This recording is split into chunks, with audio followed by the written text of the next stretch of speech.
Before sunrise, Burn Dairy and Deli is preparing to fuel your day with hot coffee, donuts, muffins, breakfast sandwiches, and other morning staples. For lunch, grab a giant deli sandwich made the way you like it, pizza, wings, wraps, or a fresh salad, plus something to wash it down. Then pick up dinner or a sweet treat and other pantry essentials. Now you can get your Burn Dairy and Deli favorites delivered with DoorDash. All day, every day, you can count on Burn Dairy and Deli. It's all good. Hi, this is Bob Costas, and you're listening to the ML Sports Platter.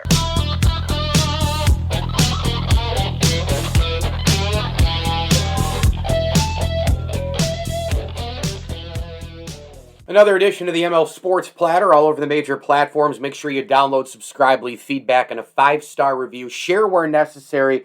All of it does help spread the word where you get podcasts on your smartphone device or other technological appliances. Mike Lindsley with you, and we are brought to you by Stanley Law Offices, Liverpool Physical Therapy, Barks and Rec Doggy Daycare, and our great friends over at Elevate Fitness. Go get your membership today. A couple of locations in and around Central New York, DeWitt, and of course Morgan Road in Liverpool, where I go. I'm enjoying the pool. I'm enjoying the hot tub. It's a great place to be. Awesome staff. They've got all your workout equipment. They've got classes for you as well. Elevate Fitness of Syracuse, a proud ML Sports Platter sponsor. Also want to throw a tip of the cap thank you to the Swan and Whitaker families for their support of the ML Sports Platter, as well as your State Farm agent, Matt Graham. I've been wanting to do this for quite a long time, actually.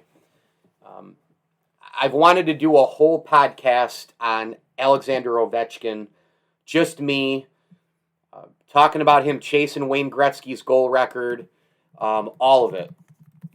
And, this season and what his chances are and, you name it, I wanted to get into it. First thing is first. As I record this, Alexander Ovechkin has 739 goals. That is good for 5th all-time, 739 goals. And you look at who he's passed the last couple of years, it's startling. I mean, he's passed Marcel Dion just recently, actually, Phil Esposito, Mike Gardner, Mark Messier, Steve Yzerman, Mario Lemieux, Teemu Selanne, Luc Robitaille, Brendan Shanahan, Dave Andreychuk. He's ahead of all these guys, man. He's ahead of all of them. And there's really, I think Jaromir Jagr at number 3 at 766 is probably the best example of longevity. I don't want to get into, sometimes Hall of Famers, it's a catch-22, right? You have to play a long time in order to accumulate the stats, but sometimes you are a collector of numbers based on playing long, and sometimes that's an argument to use against a Hall of Famer. In Jagr's case, it's not, to be used against him. He's an absolute surefire, absolute Hall of Famer with the door locked behind him. There's no question about it. But I think Jagr, he might have 15, 20, 30 goals less minimum if he didn't play as long. Ovechkin, I think his entire career is absolutely where it's at with goals. In other words, he's one of the great pure goal scorers in the history of the NHL, based on years, based on era, based on, playoff rounds, all that sort of thing. He was the first overall draft pick in 2004. Already, you think about 04 to 5, 05 to 6, 06 to 7, 07 to 8, 08 to 9, 9, 10, 10, 11, 11, 12, 12, 13, 13, 14, 14, 15, 16, 15, 16, 16, 17, 17, 18, 18, 19, 19, 20, and then 20, 21. He is right now in his 17th season, and last year, and he hasn't really had the injury bug, which has helped him as well. But if you take 17 seasons, and this is how I kind of do it, over the course of a career. Wayne Gretzky was a pure goal scorer, obviously, as well, over the course of his time. But if you take Alexander Ovechkin's numbers and go 739 as we record this divided by 17 seasons, he's averaging 43 goals a season. That is absurd. And when you look at him right now, he's 36 years old. Okay? Now, I know that a lot of hockey players over the course of time, right? I realize that a lot of hockey players over the course of time have, and most recently with the training and the nutrition and how guys are taking care of themselves now, new guys are following the lead into that, like the Austin Matthewses and the Patrick Liney's and the David Pasternaks and the Connor McDavids and the Leon Draisaitl's, a lot of the Nathan McKinnon, Cal McCarr, a lot of these young guys, the Hughes brothers, the Kachuk brothers, they're all following this program. Adam Fox of hey, health first. It's not like the old days when you were a young buck. You're 21, 22 in an NHL locker room, and you're going out with the boys until 3 or 4 in the morning every single night you can. These guys are not doing that. Do I have full proof of that? Am I in the locker room all the time with any of these teams? No and no. I used to be in the locker room quite often, especially in Buffalo. But the reality is, I think that this is a new era, and a lot of these guys, just listen to the Spit and Chicklets guys, Paul Bissonnette, Ryan Witten, nobody's more plugged in than those guys, and Jeff Merrick and Elliot Friedman on the 31 Thoughts podcast. Those guys are so plugged in. I listen on occasion to some other podcasts, but those are the two I'm really loyal to, and I'm subscribed into for the long haul here, because I think those guys have the biggest and best insights. And I'll tell you what, it's a new era. It's a new time. Austin Matthews ain't going out. If that was Doug Gilmour back in the early days, he might be going out 3-4 times a week. Nope. Austin Matthews is in the cold tank, the hot tank. He's got his nutrition. These guys have personal nutritionists. They have a personal chef living with them in a lot of cases. They have these huge houses. They have a couple of different houses in different spots. They might have a condo in the city they play in, and then they have a home in Scottsdale in the off season. I mean, the life that these guys live is remarkable. Ovechkin, he's had his parties. They won the Stanley Cup. He was partying for months. Well deserved. But over the course of time, I don't think these guys have done, a lot of. I don't think these guys have done a lot of that in this new, sort of modern era of the NHL. When you look at Alexander Ovechkin, he went back to play in Dynamo Moscow in 2012-13. And I'm trying to remember how long the stoppage was. But he, that's another thing with Ovechkin, is that he's lost a lot of time. The 2012-13 NHL lockout, you had a labor dispute, began on September 15th, 2012, and a tentative deal on a new collective bargaining agreement was reached on January 6th of 2013, and the ratification happened, and let's see, so Ovechkin lost 34 games in 2012-2013, 82 to 48 games.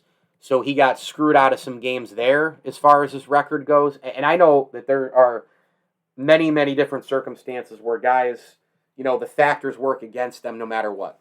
You do everything, in your due diligence, 115%, and something still happens to you, something still works against you. I get that.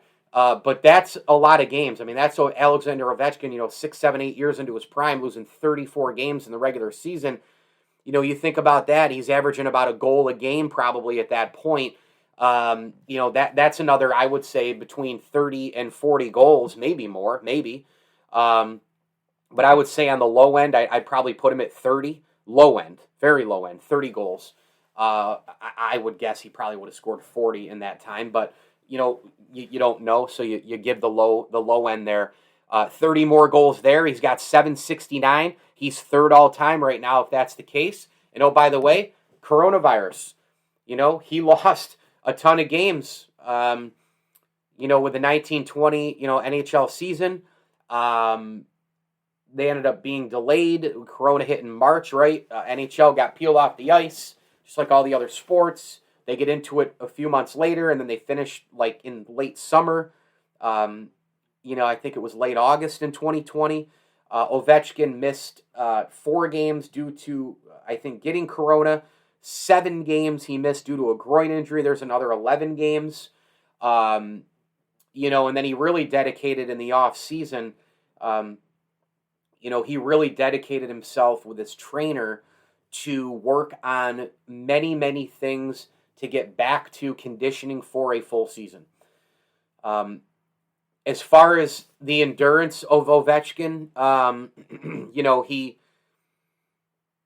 he only missed 1 game in 2018-19. He missed no games the 2 years before that. He only missed 2 games, 3 games before that, 1 game before that, 3 games before that. He did miss, the 34 was 12-13. That was because of a strike. 12-13 again. He had to deal with the strike. I mean, that's a lot of games. And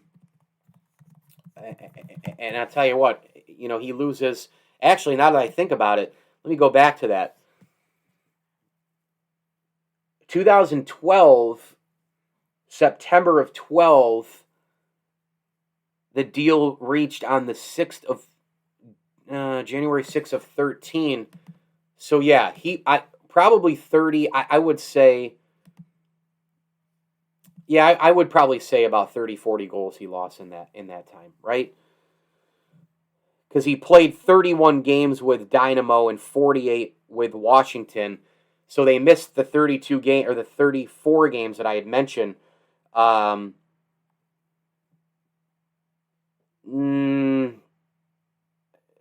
He didn't miss any games that year. He played all 48, and he scored 32 goals. I don't know, man. I think I'm going to go low end 35. I think he would have put in 35. I think high end 40. Right? So, but again, even so, 30, 35, whatever the number is, he's in that 769, 772, 3-4 range, which puts him at third all time behind Gretzky and Howe. And then you tack on probably another 20 goals, 30 goals, if coronavirus doesn't hit. And, this guy is now up into 792, 793, where, probably in the next 2 weeks, he's breaking 3 weeks, 4 weeks, next month, he's breaking a Gordie Howe at 801. And then it's Gretzky. I will tell you right now, Ovechkin, I think he has a great shot to do it. But I think this year and next year are the key years. Because I think at 36, 37, you start getting into that. Well, and you know what? I'll go the year after that, too. This year and the next 2 years are probably the best chance here, right? Because this guy right now is 36. He's going to turn 37. He won't turn 37 until, he just turned 36 on September 17th of this past year. So he's a freshly minted 36. So he won't turn 37 for almost a full year here. So, this year and the next 2 years, I think, are crucial. I think in the next 3 years, if he can somehow average, somewhere between 35 and 40, all 3 years, I think Ovechkin, I think he could get there. I really do. As we look right now, Ovechkin on the season has got,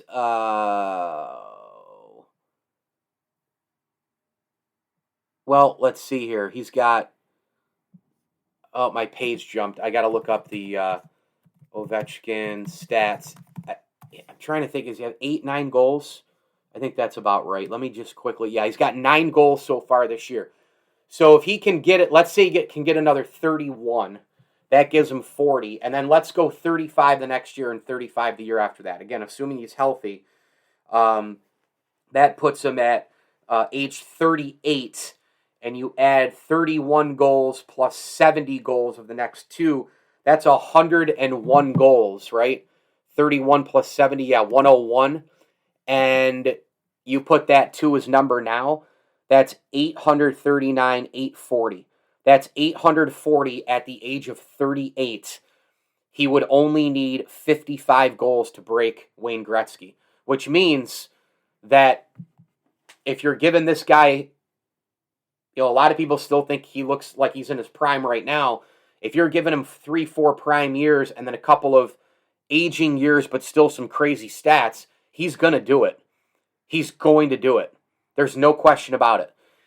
And if you think about the era that he's in with, getting drafted when he did, right? I mean, he got drafted in, I think the full trap era, with the Devils and all that, I think was probably over at that point. I mean, the full trap, the wicked grabbing, like the mid to late 90s Devils, and the grab, there was still a lot of it, but you still had two-line passes that were called.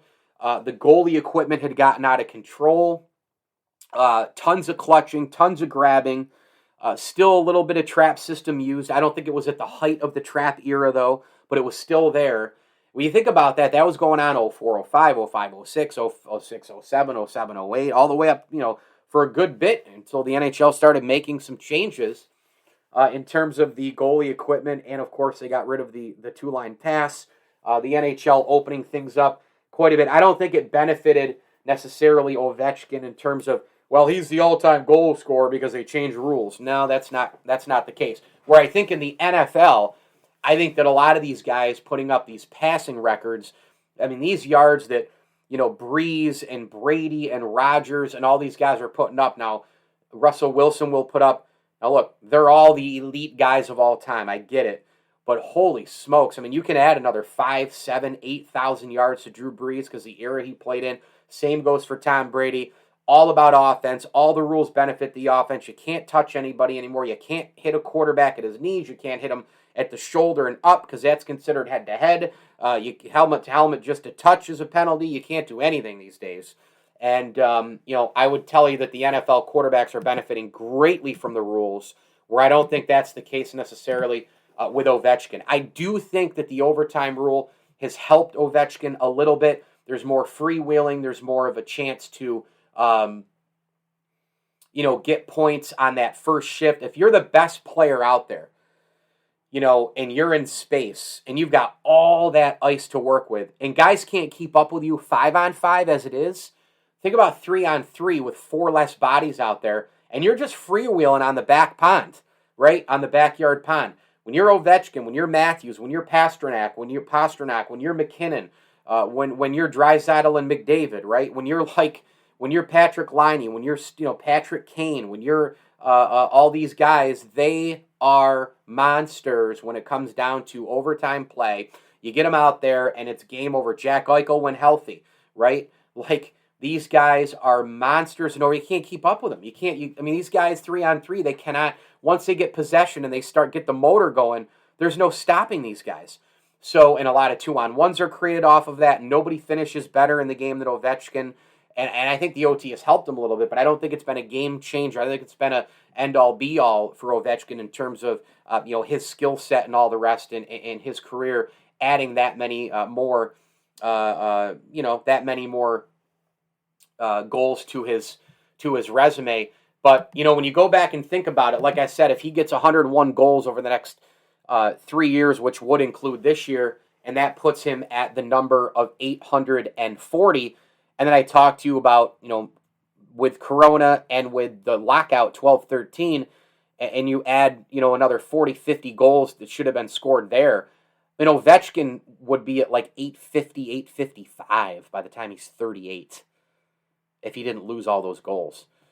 So here's hoping that, the Capitals teammates throw him the puck for a few freebies for empty netters, right? And I think he's had a couple this year already.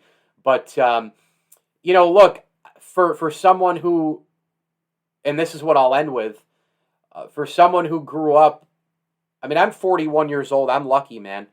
I grew up, and I've seen Wayne Gretzky play multiple times. I've seen Michael Jordan play. It was an exhibition at the Carrier Dome, but I still saw him play. Should have gone when he was in a Wizards uniform. I was in Washington, D.C. that night and decided not to go. $55 ticket, last row of the place. Who cares? Should have gone just to say I was there.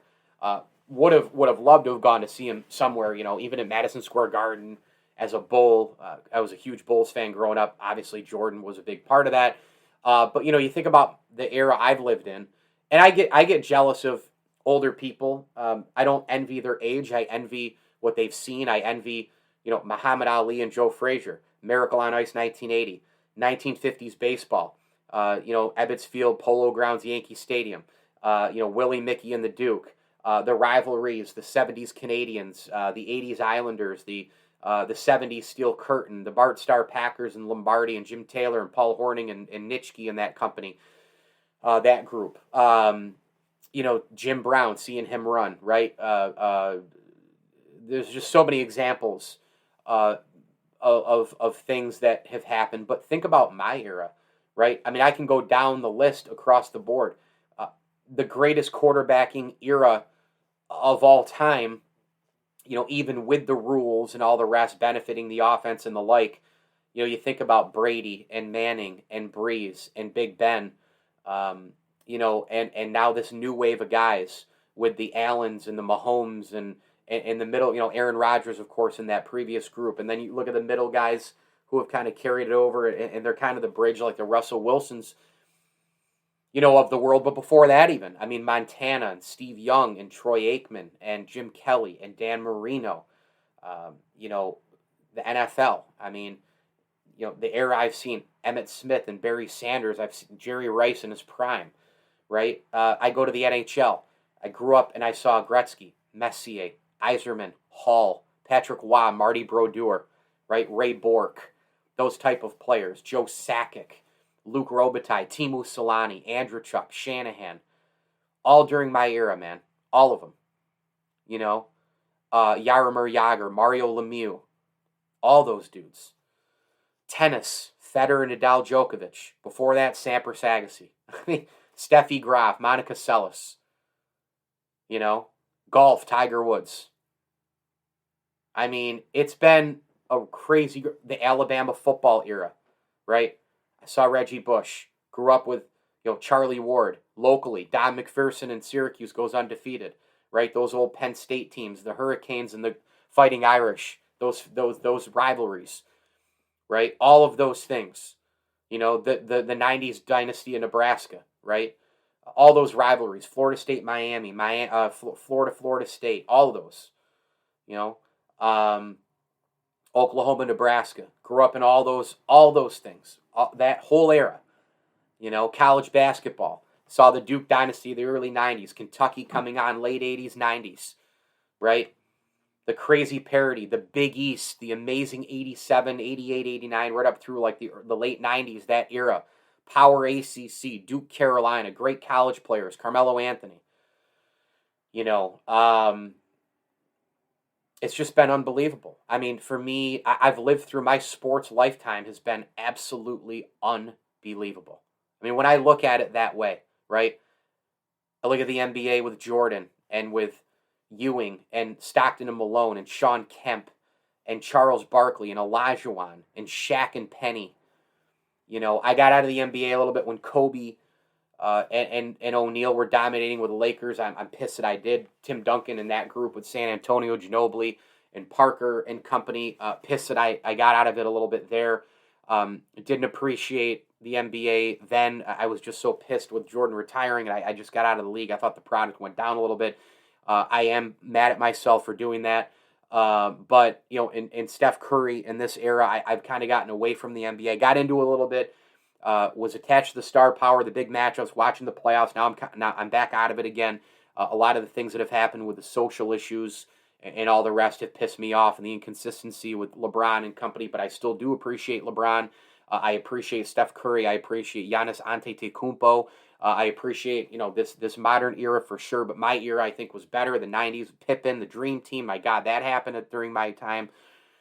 Magic Johnson, right? I mean, the Celtics and Larry Bird, Celtics, Lakers, the Pistons coming on with the bad boys, and then the Jordan Bulls finally dethroning them. I mean, what an era. Clyde Drexler, Saw the back end of Abdul-Jabbar. I mean, yeah, I could go on and on, right? Ovechkin is a part of that. Ovechkin is a part of my sports lifetime. I've seen him play. Um, that's another big thing for me. With hockey, for some reason or another, and it might have been because I worked in the sport for the AHL Syracuse Crunch, but also in the NHL. I was at St. Bonaventure. I interned at a lot of games for Empire Sports Network.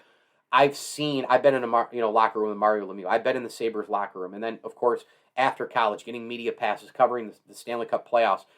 I've seen Gretzky play, Jagr play, Hall play, Ovechkin play, Messier play, Yzerman play, Lemieux play. I've seen all these guys play. I've seen Joe Sakic and Patrick Waugh play. I've seen Marty Brodeur play. A bunch of these guys. I've seen a ton of them. I mean, I'm going up and down this goal list here, and I've seen a ton of these guys. I've seen a ton of the top 25 goal scorers in NHL history. I've seen arguably the two best Dominik Hasek is another guy. I mean, on the Mount Rushmore of goaltenders, I'd probably put Patrick Waugh, Marty Brodeur, Dominik Hasek, and Jacques Plante because he was not only an elite goaltender, but of course the pioneering and the mask and all the rest. I mean, it's unbelievable what I've seen. It really is. My lifetime has been amazing. Alex Ovechkin is a part of that. And Wayne Gretzky, here's the thing. I never thought that this goal record would be touched. Isn't it crazy, by the way, how Wayne Gretzky has 894? He's probably sitting there looking at that going, damn it, 6 more, just that 900 round number. Just see a 9 there in front, right? But I never thought this thing would be broken. I really didn't. Gretzky played in an era, talk about rules benefiting him. Again, I'm not taking anything away from Wayne Gretzky, but the era did help him. It was freewheeling. You couldn't hit anybody. He had his own personal bodyguard for years in L.A. with Marty McSorley. He had some protectors in Edmonton when the time came where they needed to get in there and enforce. So there were a lot of different things that Wayne Gretzky, he benefited from a lot. However, 894 is 894, and that's a lot of goals. It's kind of like Patrick Mahomes with 5,000 yards and 50 touchdowns. You look at it and go, well, the argument can be made, well, geez, the era, you can't hit them, and the offense, everything benefits them, which I've talked about. But if that were the case, and wouldn't everybody have 5,050, right? Like, there's only one guy with 894. That's kind of where I go with that. But he's rooting for Ovechkin to break it. And Wayne Gretzky's my favorite player of all time.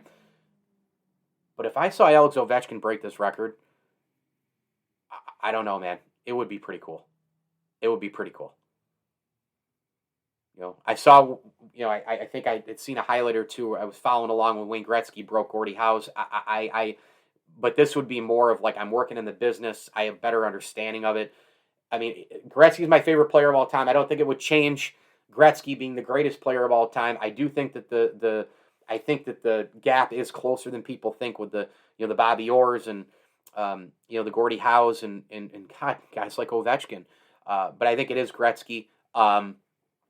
And Ovechkin, though, I think would be considered because the era he played in and the average goals over the course of time, I think he would have to be considered the greatest goal scorer of all time. In fact, I think right now you could probably make that argument as well. Mike Lindsley with you here, ML Sports Platter, appreciating Alexander Ovechkin. We are brought to you by our great friends at Bretonnaise Hardware, Rosie's Corner, Sit Means Sit Syracuse, and your State Farm agent, Matt Graham. Get a free rate quote today from Matt. Home, life, bank, health, business, and auto. Like a good neighbor, State Farm is there, and Matt Graham is there as well. New location in the old Ponderosa. If you're looking for him out there in North Syracuse, go check them out at SyracuseInsuranceAgent.com. In the great state of New York, get a free rate quote today from your State Farm agent, Matt Graham. Tip of the cap, thank you as well to Liverpool Physical Therapy, the Syracuse Fitness Store, and our great friends at Chick-fil-A, Cicero, and Clay. I'm heading over there right now to get their amazing breakfast. Make sure you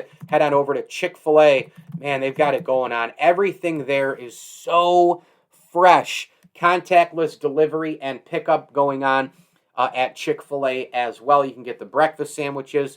You can get their unbelievable chicken scramble bowls and all the rest. And you can have your event catered by Chick-fil-A as well. Whether it's breakfast or lunch, Chick-fil-A is the place to go. The best drive-through, fastest drive-through in the history of drive-thrus, all happening at Chick-fil-A.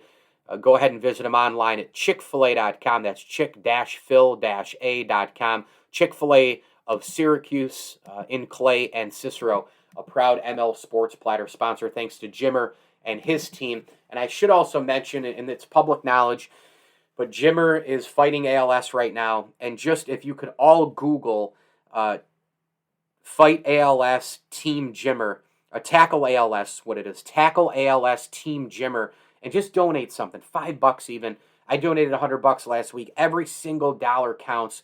Please do that. Google Tackle ALS Team Jimmer, and his team will come up. You click right there and try to get him to his goal as we fight this horrible disease on a daily basis. Thanks for listening to the ML Sports Platter. I'm on Twitter at Mike L. Sports. As I always tell you, enjoy the games.